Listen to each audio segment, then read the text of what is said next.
The reality is that having knowledge is not always enough because knowledge on its own will not be able to fundamentally change anything in our lives or significantly alter the direction of our habit, behavior, character, action, attitude, etc. All those things actually need to be cultivated and developed and earned and applied through consistent practice and desire, ambition, passion, and goal in our lives in one or another through that mental state.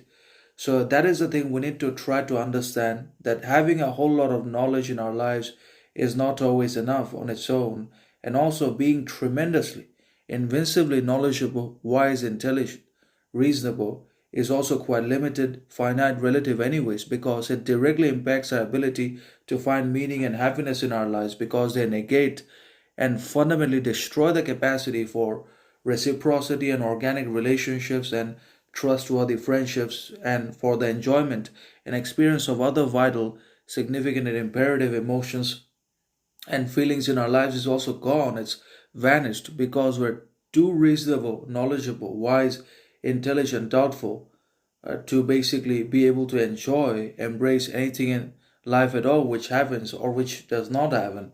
So, where there is only knowledge, doubtfulness, skepticism, reason, there cannot be possibly any happiness, contentment, relationship at all because doubt and reason destroy all scope for happiness, contentment, anyways. The more we doubt, the more knowledgeable, wise, intelligent we become, the more are we going to try to search for meaning and we'll also try to rationalize anything and everything in life. But life is not about always finding reason or rationalizing everything, it's about living.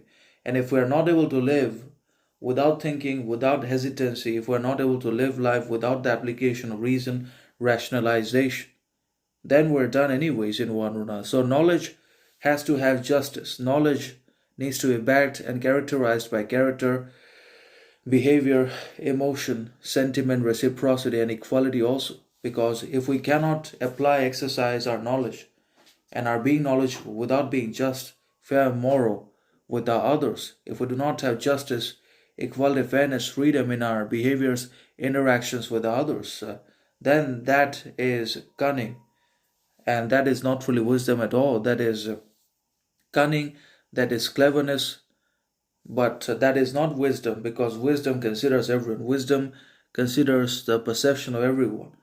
Wisdom is not cunning. Wisdom is humility, compassion, groundedness for oneself as well as for the others' distinctions, perceptions, mindsets, and actions also without judgment, without ignorance,